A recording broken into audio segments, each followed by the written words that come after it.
I'm just a guy who loves Disney that has way too much time on his hands. If anybody from Disney is watching, please don't sue me. Yeah. I'm here to rate, review, and describe all of your favorite things from the magical world of Disney. I'm File91e and welcome to my Disney news and reviews.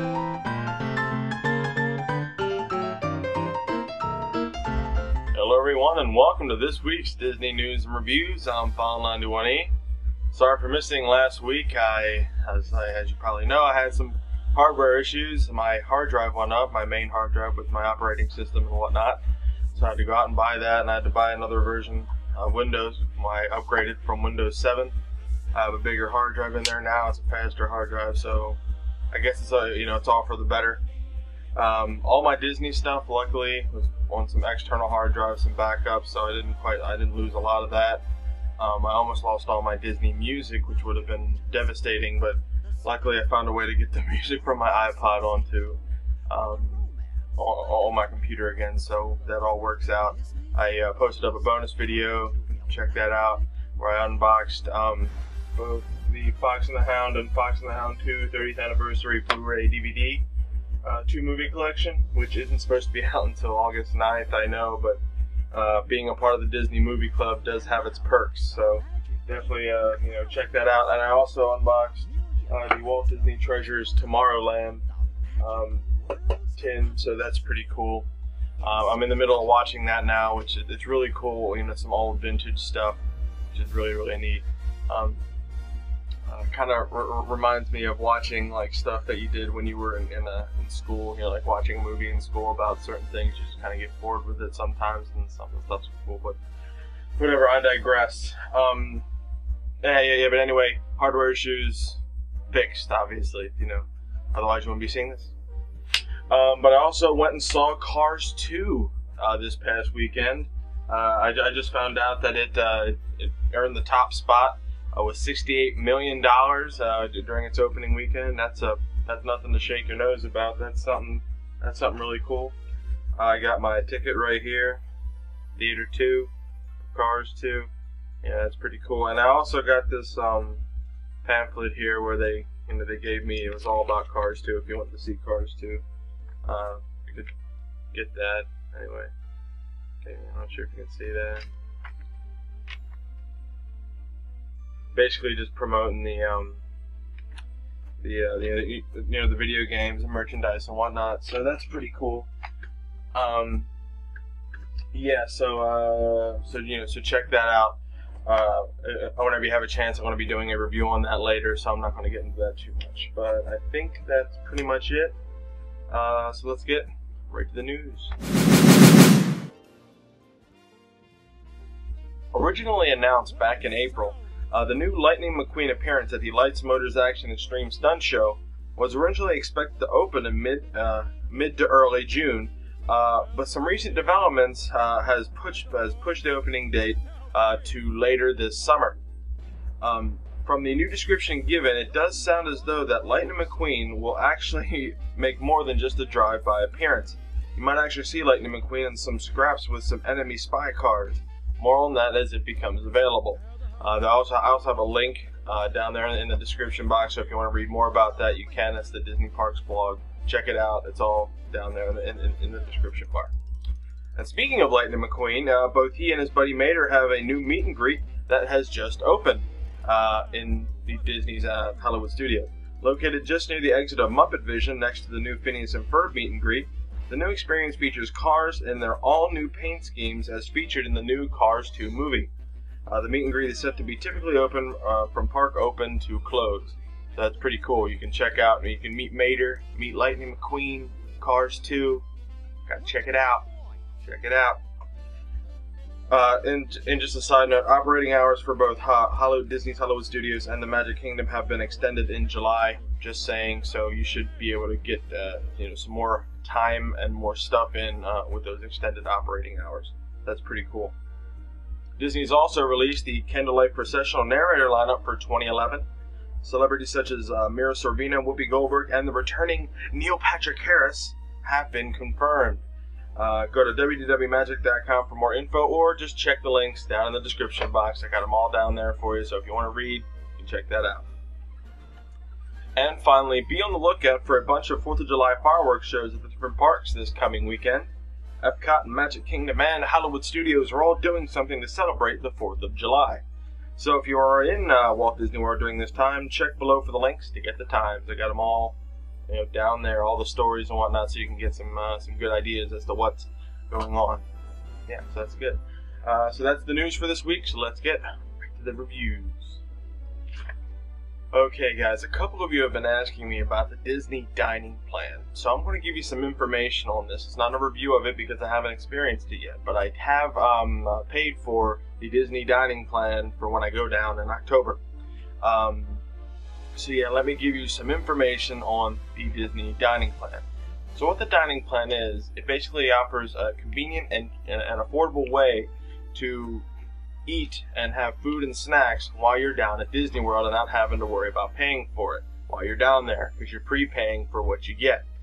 Now there are different types of plans in the Disney dining plan that you can choose from.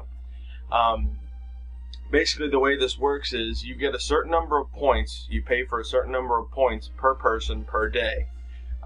For instance, let's go to the quick service dining plan. You get 2 snacks and 2 quick service meals and a refillable mug, which can only be used, I think, at your hotel while you're down there. And the refillable mug actually does come in handy. So when you're just sitting in your hotel and you're not doing anything, you just go grab a drink and not have to pay for it, which is excellent. But anyway, the quick service meal, that's what I got for my time down at Disney World. So I paid for 2 snacks and 2 quick service meals per day that I'm down there. So that's like, what, 7 days? Okay. That works for me because I know how I eat and how I plan to spend my time down at Disney World. That's one of the big things about the Disney dining plan, is you gotta kind of pre-plan and kind of know where you're going when you're down there. So the way I plan on using my points per day, since I get 2 snacks and 2 quick service meals per day down there, the 2 snacks will be used for breakfast. It's usually like a piece of fruit or a bag of chips, or just something small that you don't got to worry about. And I'm probably going to also get a soft drink with it. Now, one of the tips that Disney and everybody else gives you is don't spend your snack things on soft drinks, because that's just a waste of money. You're not really getting any benefit from it. But that kind of works for me, so I'm just going to kind of do it that way. And then I got my 2 quick service meals. I want to spend 1 in the park for lunch, and then 1 at my hotel when I get home, because my hotel has has a food court. The All-Star Movies has a food court which takes quick service meal plans. So basically, I'll be able to get free lunch, free dinner, and free breakfast while I'm down there, and I don't have to worry about paying money or spending money for food, which is cool.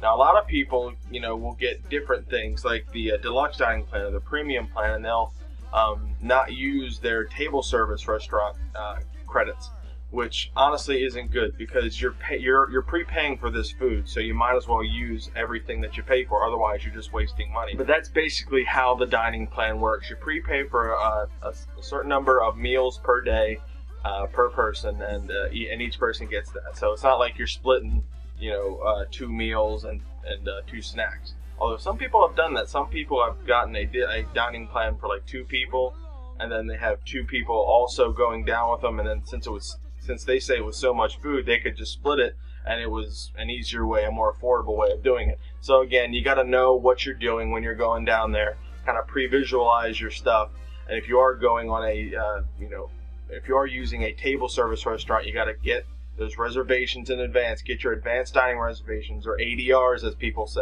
ADRs, advanced dining reservations.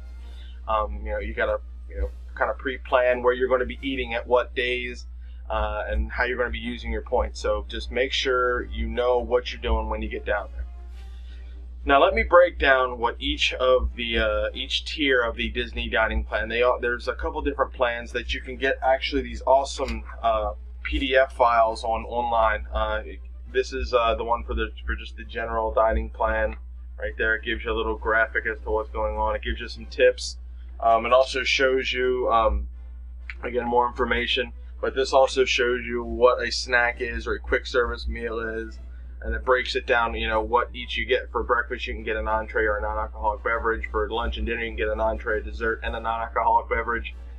So basically, every time I go to a quick service meal, I can get an entree, a dessert, or for lunch and dinner, an entree, a dessert, and a drink for free because I've already paid for it, which is totally all I need anyway, which is awesome. And you go for snacks, table service restaurants, character dining. Some character dining things or restaurants participate with the dining plan. Not every restaurant does. That's the big thing. Not every restaurant participates in the Disney dining plan. So you got to really know where you're going with this. And then the signature restaurants, and then the dinner shows and whatnot.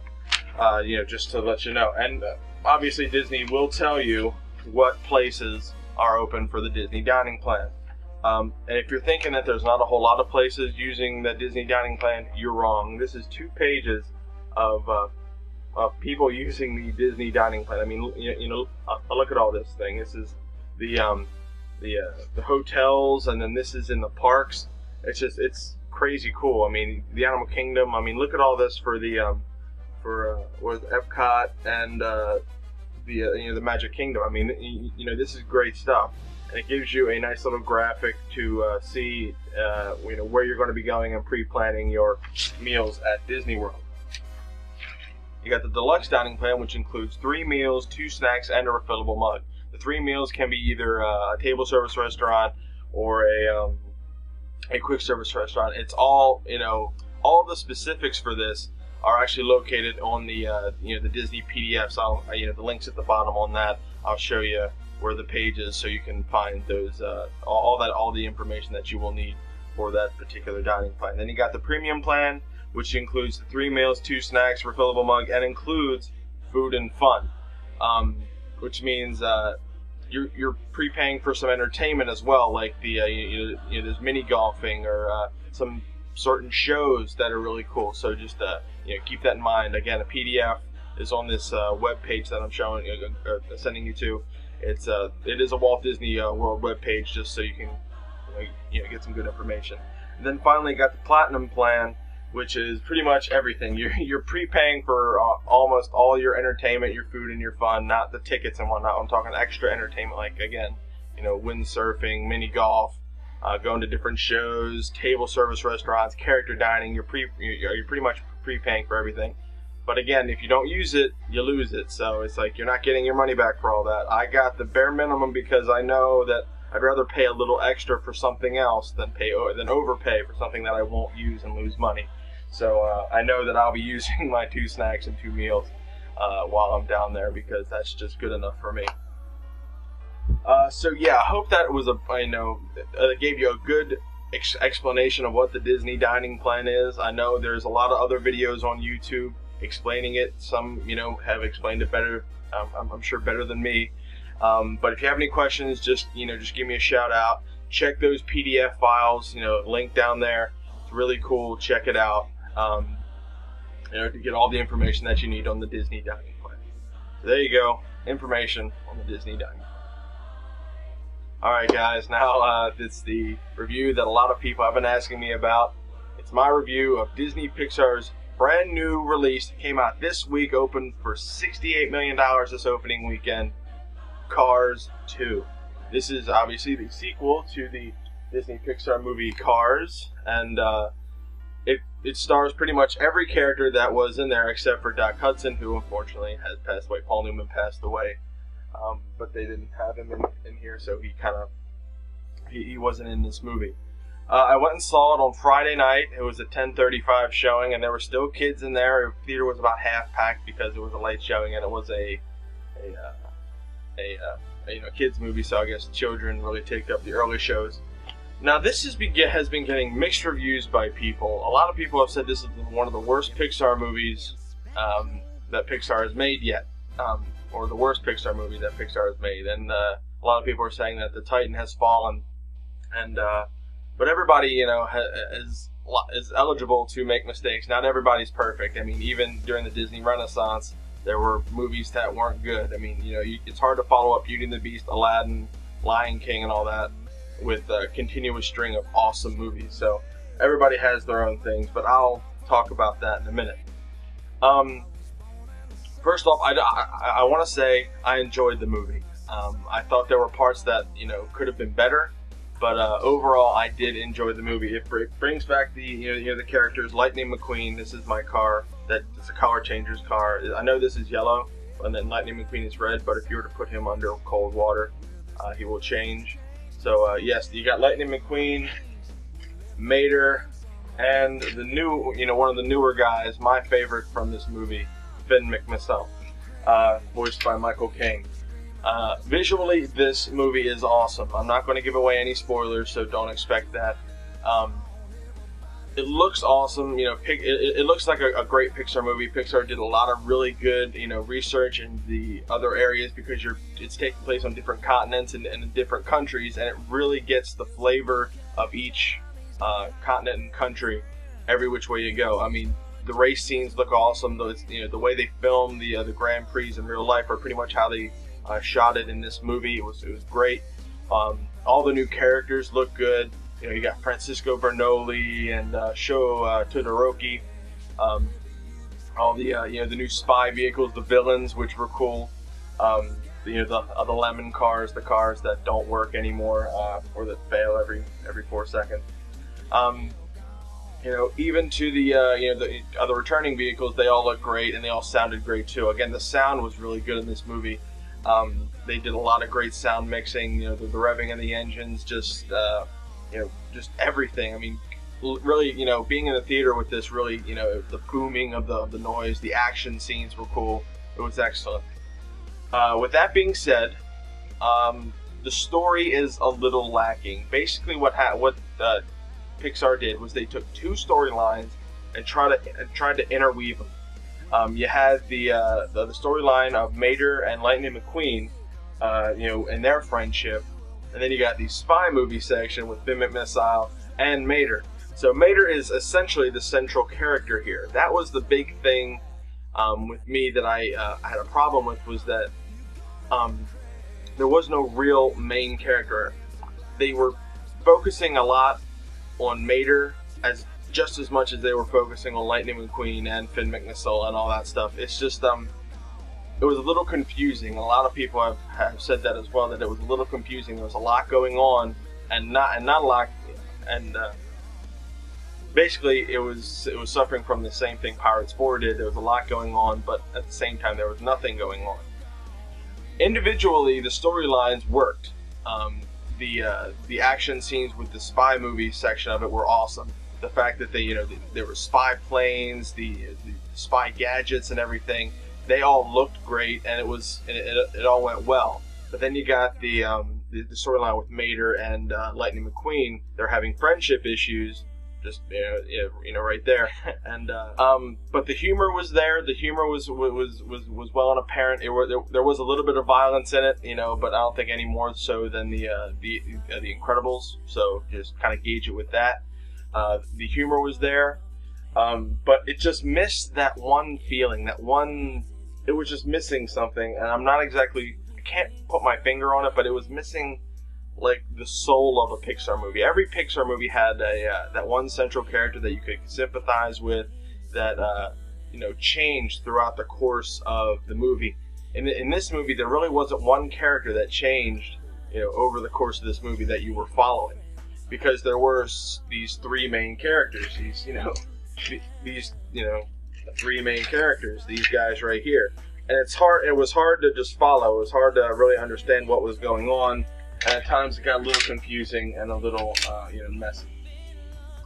But overall, I just want to say I like this movie better than I like Pirates of the Caribbean 4, which is saying something, because I was never a huge Cars fan. I don't know, Disney or Pixar rather just kind of stumbled with this one, but I know that their next movie is going to be great. So what am I going to give Cars 2? After all that explanation, all that build-up, what am I going to give Cars 2? 3 stars. I would have edged it out to like a 3.5. That was my initial reaction when I walking out of the theaters. But after giving it time to contemplate it and to let it simmer, 3 stars. It's an average movie. You don't really have to go see it. In fact, I would actually wait till it comes out on DVD, but definitely check it out. There are really good points in this movie. There's a lot of cameos, there was a lot of laughing. I laughed, hard in this movie.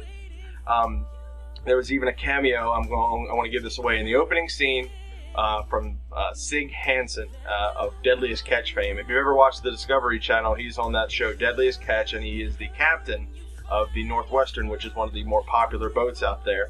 And Sig Hansen, plays Krabby the boat, and the boat is modeled after his own Northwestern boat from crab fishing, which was excellent. I marked out for that. You can even ask my brother. I marked out for that. I was like, yes, that's awesome. So that was cool. But overall, it was a funny movie. There was it was great visually, and the sound was awesome. There were some great scenes, so some fun action scenes. But the story kind of stumbles a bit. But hey, it made $68 million over this opening weekend, so it must have had something good in it. Check it out, whether it be whether you go to the theaters. I didn't watch it in 3D, so I'm not sure how the 3D lends to it. But honestly, it shouldn't. The 3D should just be there, and the story should stand on its own. The story doesn't really stand on its own. It can get a little tedious at times, but there are really good scenes in this movie worth seeing. So go to the theaters if you want to, or wait for it to come on demand or buy it on DVD, because I want to get it. I enjoyed it enough, but again, it was just an average movie for 3 stars. So Cars 2, 3 stars.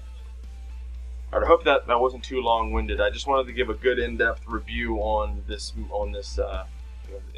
movie. So check it out. Make your decision for yourself. I still urge you to check it out. It did great. So again, follow me on Twitter. I am on Twitter, so the link's down there in the description bar. I'm really happy that I'm getting a good turnout. A lot of people are starting to follow me. I'm starting to get a hang of it and whatnot. I post random stuff. A lot of it's with Disney, but I never post anything too personal, so I try to keep it with the Disney news and reviews theme and whatnot. So I'll occasionally post pictures and videos and whatnot, so just keep an eye out for them. Also, if anybody from Disney is watching, please don't sue me. That would be kind of cool. Yeah, keep that in mind. Also, go to allears.net, touringplans.com, wdwmagic.com for all your latest and greatest Disney news. WaltDisneyWorld.com is good too. Check out the links at the bottom. If you have any questions, give me a comment. I will do everything in my power to respond to them. Also, next week's video is going to be a little early because I'm going down to Ocean City, Maryland for the 4th of July weekend this week, so I'm really looking forward to that. So look for the video around Wednesday night into Thursday morning because I got to go and enjoy my weekend for that. So yeah, I will see you all next time for another Disney news and reviews. Bye, guys.